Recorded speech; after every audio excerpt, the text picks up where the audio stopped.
खेतीको काम गर्न मलाई गाह्रो हुन्छ। Outside, all people are teach me. In the beginning time, my life is going lost. I started my travel company 7 years ago and bringing groups from Australia to Nepal to experience the magic that Nepal offers.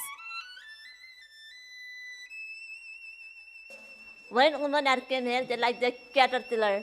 In the beginning time, I'm also like a caterpillar. Now I am a butterfly. किन लानुहुन्छ त अनि खुसी लाग्छ।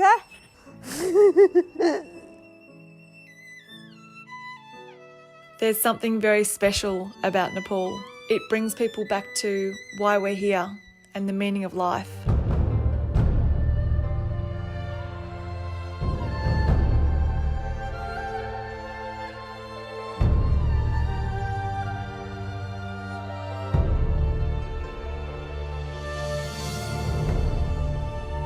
I believe travel is a huge force for good, and we've tapped into that with 7Women.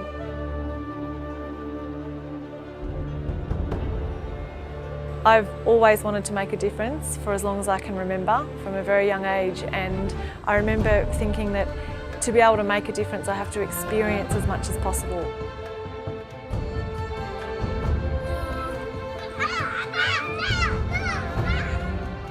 There's really good stuff and great opportunities to share with other human beings this whole life experience that we all travel on. We can encourage women to reach their human potential and step out of the darkness.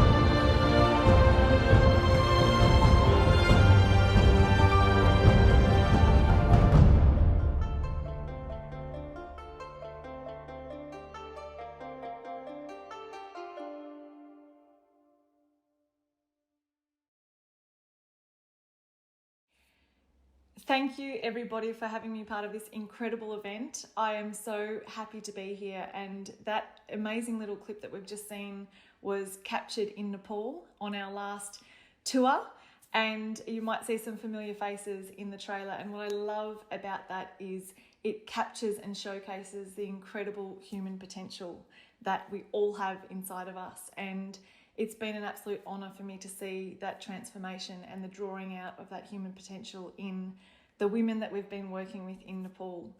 And it's ironic that I say this because Rotary as an organisation draws out that human potential in people.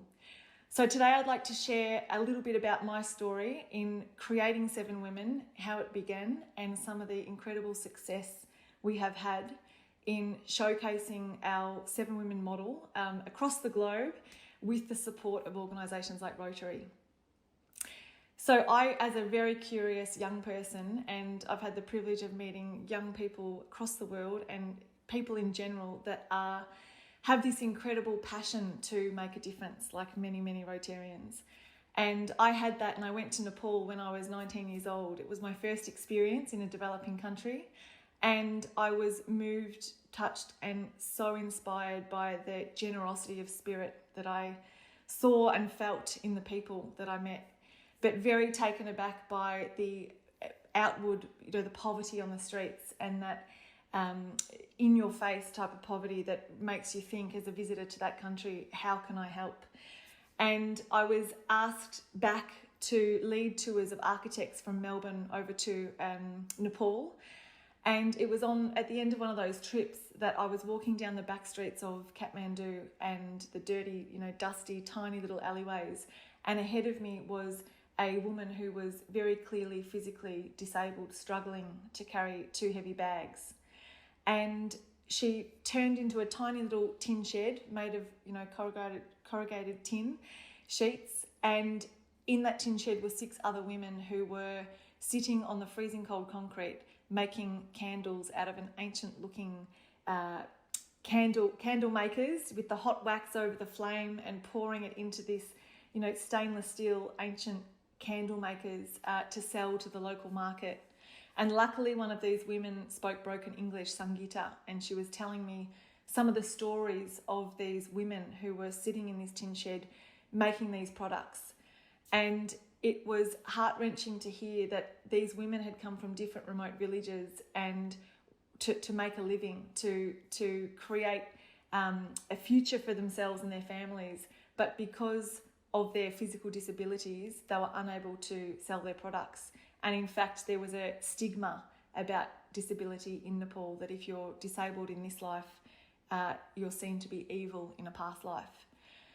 And coming from a place like Australia, my heart really felt for these women, and as all of us would, I wanted to be able to support these women in creating that life for themselves, but because of their physical appearance, they weren't able to sell the products that they were making, and therefore unable to make enough for their basic daily needs.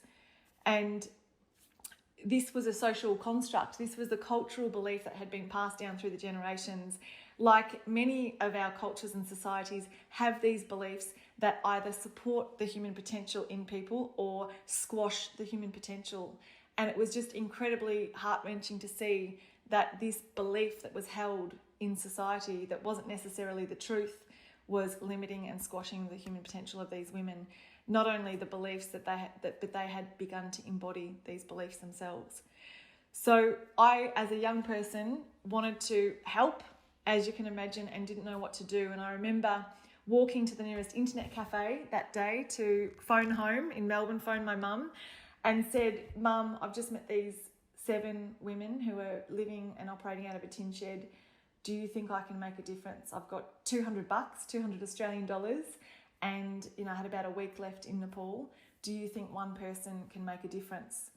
Because it was very overwhelming. And I remember Mum saying on the other end of the phone, "Go for it, you'll be able to make a small difference and we'll support you," her and Dad.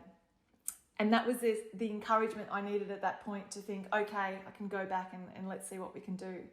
I'm not sure if Mum and Dad realised how much support they would need to give me over the next decade plus. But that was the initial encouragement and energy that I needed to think, okay, let's do something. So with my $200, I went back the next day and we were able to hire 2 trainers to come and train the women in skills of knitting, which many of them knew how to do already, coming from remote villages, when, in the freezing cold winters, and knitting blankets for their families.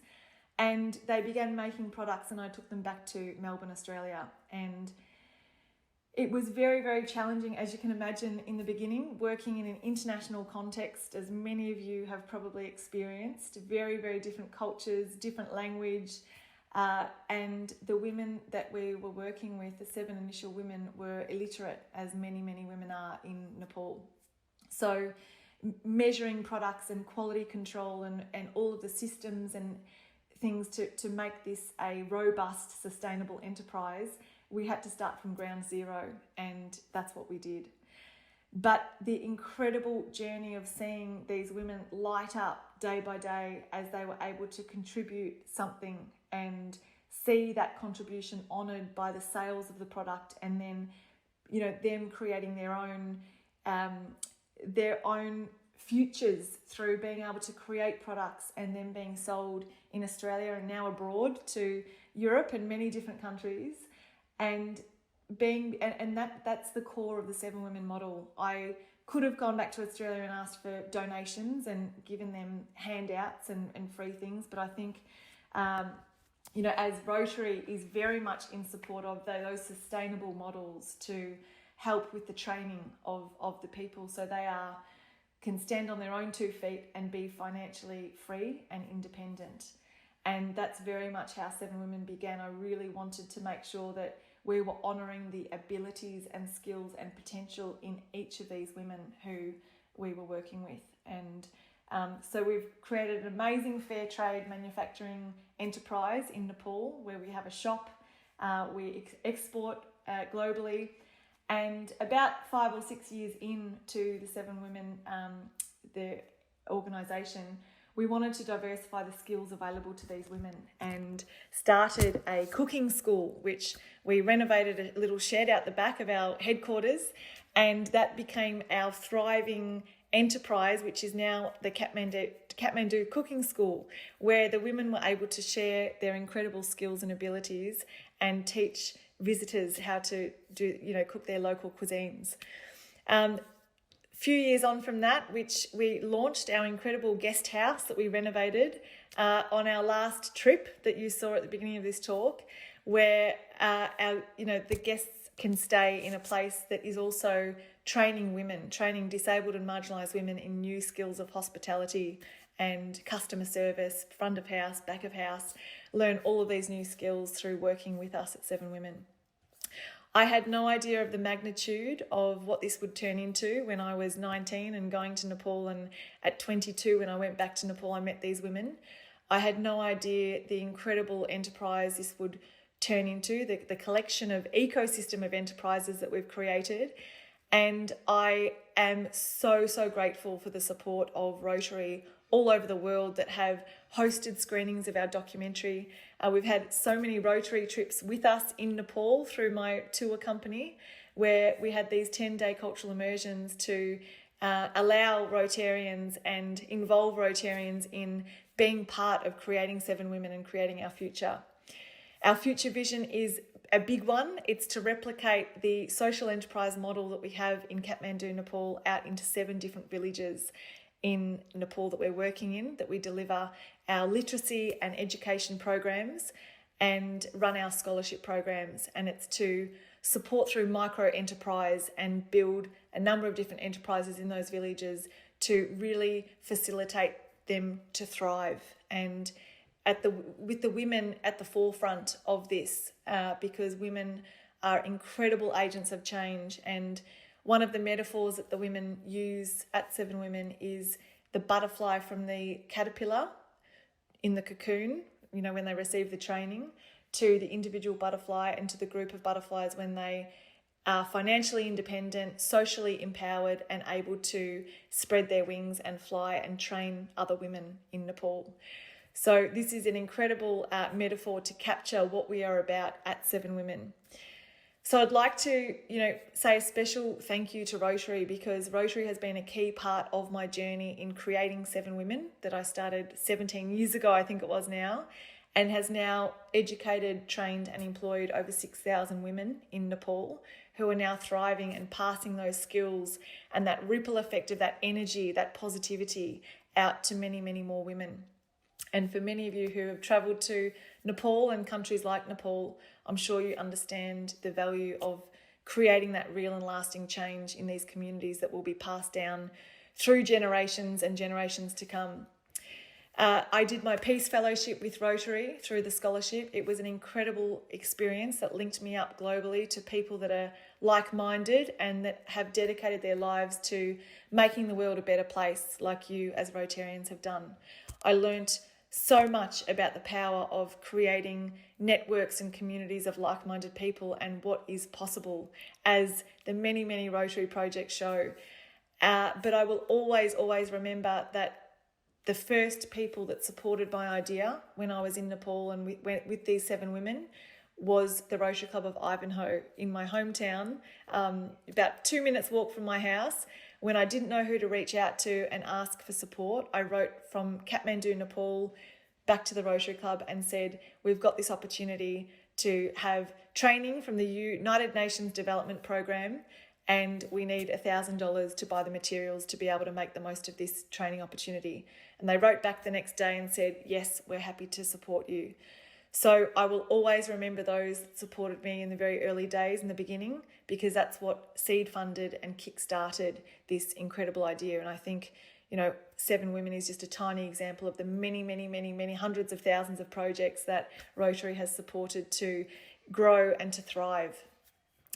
It's taken me across the world. I've spoken on stages globally through Rotary and outside of Rotary, and it's just given me the most incredible life. And the message that I'd love to end on is, no longer can we just have lives where we create businesses or think of ourselves and our own families and what we want. It's when you have, and my grandma used to say to me, my beautiful grandma, if you're an honest person with a good heart and you've got a goal for the greater good, you will get help from God. You'll get help from somewhere.